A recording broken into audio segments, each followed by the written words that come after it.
ब्रह्म सत्यम सर्वाधार।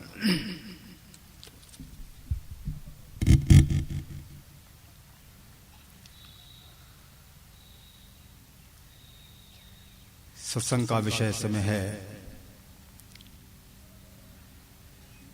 जीवन का आधार सदाचार।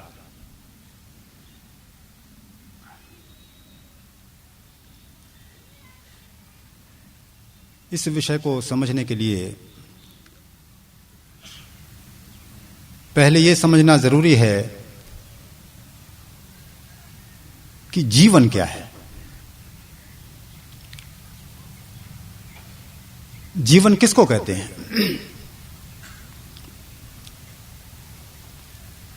यदि इसकी व्याख्या कम से कम शब्दों में की जाए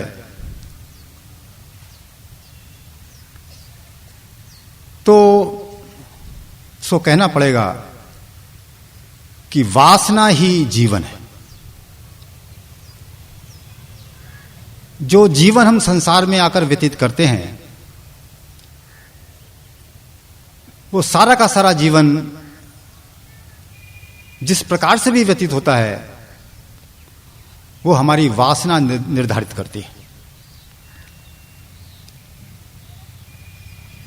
वो वासना जो देखने में आती है वो या तो 5 विकार के रूप में आती है जिसको हम काम, क्रोध, लोभ, मोह, अहंकार कहते हैं, या फिर 3 गुणों के रूप में आती है जिसको हम तमोगुण, रजोगुण या सतोगुण के रूप में कहते हैं। लेकिन ये जितना भी हमारा जीवन है वो सारा का सारा इन विकारों पर आधारित है या इन गुणों पर आधारित है। जैसे कि हम तमोगुण की बात लें तो कुछ जीव संसार में ऐसे हमको नजर आते हैं जो पाप कर्म करते हैं, जिनकी ना कोई सोने की मर्यादा है, ना कोई खान पान की मर्यादा है, किस प्रकार से पैसा कमाना है ना उसकी कोई मर्यादा है, बल्कि गलत तरीके से, गलत आचरण से उनका खान पान होता है, उनकी कमाई होती है और सांसारिक व्यवहार होता है, जिसके कारण अन्य जीवों को कष्ट पहुंचता है, दुख पहुंचता है। इस प्रकार के काफी जीव आपको संसार में देखने को चारों तरफ मिल जाते हैं। जितनी भी हिंसा भी फैली है वो उसमें ऐसे ही जीव जो हैं वो लगे होते हैं। दूसरा एक जीने का तरीका जो नजर आता है संसार में वो रजोगुण प्रधान है। आज जो मॉडर्न एज है इस पर देखें चारों तरफ नजर डाल के तो चाहे सरकार हो चाहे समाज हो, सब अधिक से अधिक धन कैसे कमाया जाए, धन कैसे बढ़ाया जाए, संपत्ति कैसे बढ़ाई जाए, इसमें लगे हुए हैं और अधिक से अधिक सुख भोग के साधन इकट्ठे किए जाएं। चाहे वैज्ञानिक हो, नई से नई रिसर्च कैसे की जाए, चाहे टेक्नोलॉजी हो, कैसी नई वस्तुएं बनाई जाएं ताकि हमारी सुख सुविधाएं बढ़ें और भोग के साधन बढ़ें। तो सारा समाज जैसे रजोगुण में डूबा हुआ है, ऐसा दृश्य चारों तरफ नजर आता है। और इस रजोगुण का प्रभाव फिर यही होता है कि आदमी इस शरीर और संसार को ही सत्य समझने लगता है, इसी को अपने जीवन की मंजिल समझने लगता है और ईश्वर को वो भुला बैठता है। एक तीसरे प्रकार के भी लोग संसार में नजर आते हैं जिनको हम सतोगुणी जीव कह सकते हैं। ऐसे लोग नजर आते हैं जिनके अंदर देशभक्ति है, दुखों के दुख का एहसास है, सेवा का भाव है, दया का भाव है, दान करते हैं, शुभ कर्म करने की जिनके अंदर कुछ तड़प है, कुछ इच्छा है, ऐसे जीव भी संसार में नजर आते हैं। जीवन में ईमानदारी का पालन करते हैं। तो सत्वगुणी स्वभाव के जीव भी संसार में देखने को मिलते हैं। तो इस प्रकार से हमारी जो इच्छाओं का प्रसार है वो इन गुणों के रूप में होता है। या फिर हम विकार की जब बात करते हैं तो आम व्यक्ति जो है वो 5 विकारों में फंसा होता है, जो काम, क्रोध, लोभ, मोह, अहंकार के रूप में हम सब के अंदर देखने को मिलते हैं। और गुरुदेव कहते हैं कि हर जीव के अंदर इन 5 विकारों में से एक विकार प्रधान रहता है, वो उसके जीवन पर छाया रहता है। बड़े बड़े गुणवान व्यक्ति मिल जाएंगे आपको देखने को, लेकिन क्रोध बड़ा प्रबल होता है उनके अंदर। जब क्रोध आता है तो किसी को नहीं देखते, ऊंच नीच भी भूल जाते हैं। ऐसी किसी के अंदर लोभ प्रबल होता है, माया के आगे, पैसे के आगे सब कुछ भूल जाता है, पैसा ही उसका जीवन है। यहां तक कि अपने गृहस्थ जीवन की तरफ भी वो ध्यान नहीं देता और उसकी मंजिल है, उसका लक्ष्य पैसा ही बन जाता है। तो जिसके अंदर लोभ विकार प्रबल होता है उसकी यह हालत होती है। किसी के अंदर जो है मोह प्रबल होता है, तो वो अपने शरीर और परिवार का जितना भी बंधन है उसमें फंसा रहता है, अपने बाल बच्चों में फंसा रहता है। तो इस प्रकार से यदि सारे हम समाज पर निगाह डालें तो हर जीव जो है इन विकारों में और इन गुणों में वो फंसा हुआ है। तो इनके वशीभूत होकर जितना भी हम कर्म करते हैं इस सबको हम वासना ही कहते हैं, कि वासना के वशीभूत होकर हम जीवन व्यतीत कर रहे हैं। यह है हमारा जीवन। और इस जीवन का परिणाम क्या हो रहा है? इस जीवन का जो परिणाम है वो हमारी मानसिक बेचैनी, मानसिक अशांति, असंतोष है कि सब कुछ करके भी मेरा इस मानसिक अशांति से या असंतोष से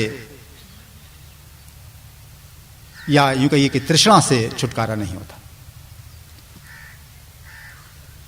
तो इसके लिए इसके उलट सदाचार की बात की जाती है कि जीवन का आधार सदाचार, कि जीने का तरीका कैसा हो। जिस तरीके से हम जी रहे हैं, जिसको हम जीवन समझ रहे हैं, वो तो अंत में हमको मौत की तरफ ले जा रहा है और अशांति की तरफ ले जा रहा है। संसार में कोई भी व्यक्ति क्यों ना हो, इस मार्ग पर चलकर वो संतुष्ट नहीं हो सकता, चैन उसको नहीं मिल सकता। तो इस दूसरे जीवन की बात चलती है, जब सत्पुरुष बात करते हैं, वो कहते हैं कि जिस जीवन का आधार सदाचार है वही जीवन की दिशा ठीक है। तो वो सदाचार क्या है? इसकी भी यदि छोटी से छोटी परिभाषा की जाए तो गुरुदेव कहते हैं कि सत्परायणता ही सदाचार है। अर्थात इस जीव का वो आचरण, वो कर्म, वो सोच जो उसको निरंतर धीरे धीरे ईश्वर की तरफ ले जाए, ऐसा जो जीवन है वो सदाचार युक्त है। उसको सदाचारी जीवन कहा जाता है। और ऐसे जीवन का जो प्रारंभ है, गुरुदेव की वाणी जो आप सुन रहे थे, वो कहते थे इसका जो प्रारंभ है वो सत विचार से होता है। क्योंकि वाणी कह रही है कि बिना विचार ना पा सके दीन दुनी की सार, गफलत में ही मिट जाए जैसे धुआं अंबार। जिस पर धुआं कहां से आता है, कैसे मिट जाता है, वो पता ही कुछ नहीं लगता उसका, उसी प्रकार सारा का सारा जीवन जो आपका गफलत में ही, भ्रम में ही, अज्ञान में ही समाप्त हो जाता है। तो जब तक सत्विचार नहीं होगा तब तक क्या ईश्वर है और क्या संसार है, इन दोनों का राज आपको पता नहीं लग सकता। और गुरुदेव ने एक बड़ी छोटी सी परिभाषा सत्विचार की एक जगह समता विलास में ही। वो कहते हैं कि सदा सत विचार अर्थात मौत की याद। समाज में शायद कोई भी नहीं कहेगा कि सत विचार, मौत की याद को सत विचार कहते हैं, लेकिन सत्पुरुष बड़ी छोटी सी परिभाषा कर रहे हैं कि सत विचार अर्थात मौत की याद। क्यों?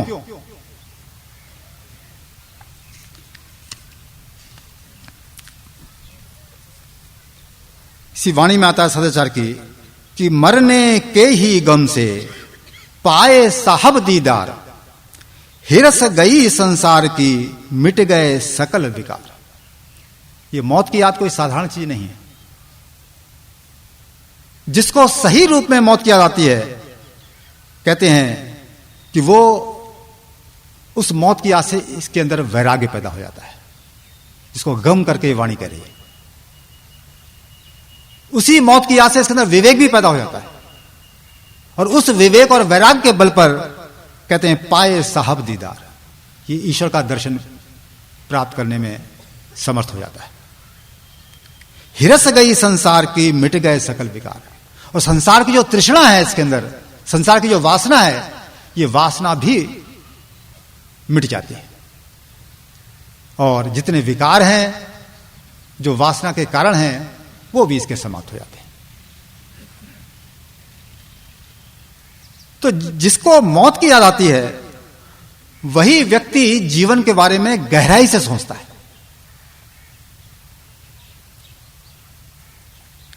हम सैकड़ों लोगों को मरते हुआ देखते हैं, लेकिन फिर भी अपनी मौत का निश्चय नहीं आता। उसको संसार के सुखों के द्वारा, संपत्ति के द्वारा उसको भुलाने की कोशिश करते हैं, लेकिन वास्तव में जिसको मौत की याद आती है तो उसको साथ में वो वाणी भी याद आती है, वो बात भी याद आती है, जिसको वाणी कह रही है, कहां से आया कहां नर जाए, कौन तेरो मुकाम, मंगत सार विचारना मानुष जन्म का काम।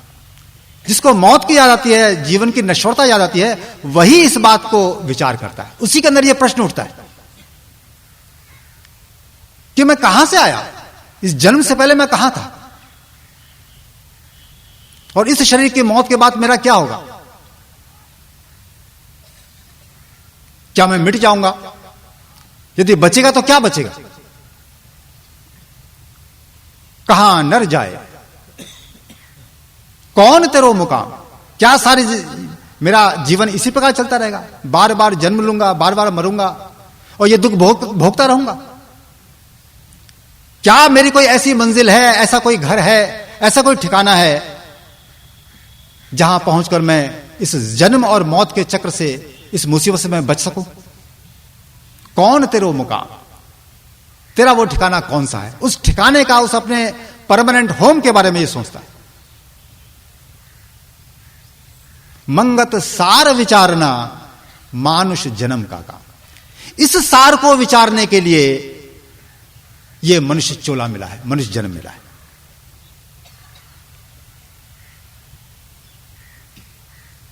इसी को ही सत्परायणता कहते हैं, जिसकी बुद्धि में ये विचार प्रधान रूप में चलता रहता है।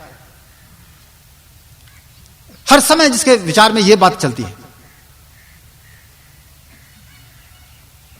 वही व्यक्ति जो है वो सत्परायण जीवन अपनाता है, अर्थात वो रास्ता अपनाता है जिस पर चलकर वो ईश्वर को जान सकता है।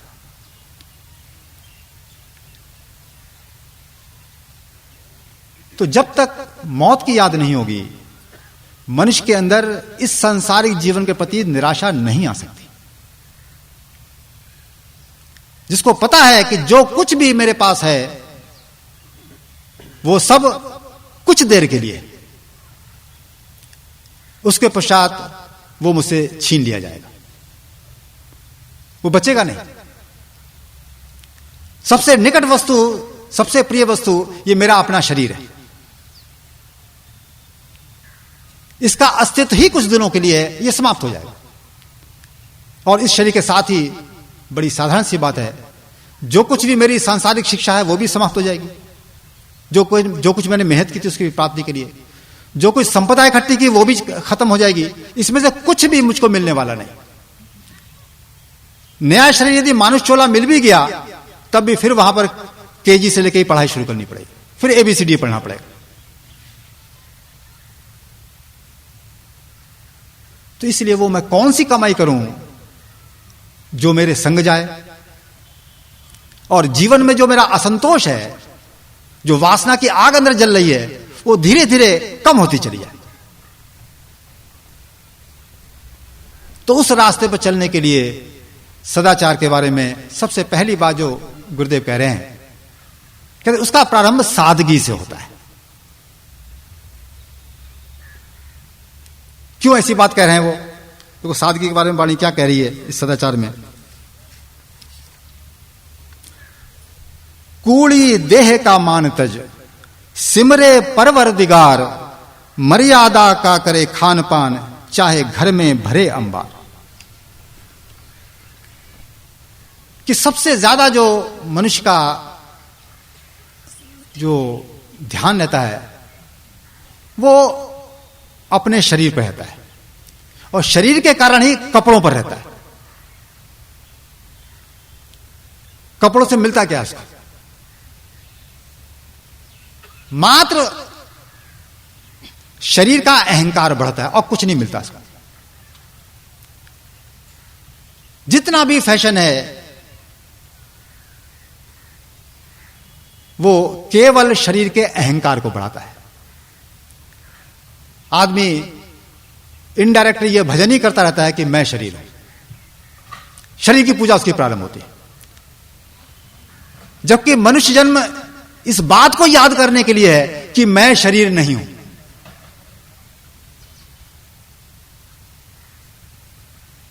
तो याद तो यह करना था कि मैं शरीर नहीं हूं, और कर्म मेरा ऐसा है, शौक मेरे ऐसे हैं कि जिसके द्वारा भजन कर रहा हूं कि मैं शरीर हूं। और इस बात को मैं भूल रहा हूं कि इस शरीर का घर जो है वो मौत है, इस शरीर की मंजिल मौत है। उसकी तरफ मेरा ख्याल ही नहीं आता। तो बात तो बड़ी साधारण सी है, लेकिन बात बड़ी ही गहरी है। सारा अध्यात्म का राज यहीं खड़ा हुआ है। ये मौत का जो प्रश्न है यही आपके सतमार्ग को खोलता है। जिसके अंदर मौत का प्रश्न होगा उसके अंदर सादगी आएगी जरूर। और दूसरी बात क्या होती है? सादगी ना धारण करने का मतलब संसार के सुखों की तरफ भागना, उसके भोगों को बढ़ाना। और ये तो प्राकृतिक सिद्धांत है, गुरुदेव भी इसको कह रहे हैं, हर सुख दुख में बदल जाता है। प्रभु ने आपको पैसा दे दिया, उससे सुख इकट्ठे करोगे, आप उनको भोगोगे, आपकी आदत बन जाएगी सुख भोगने की।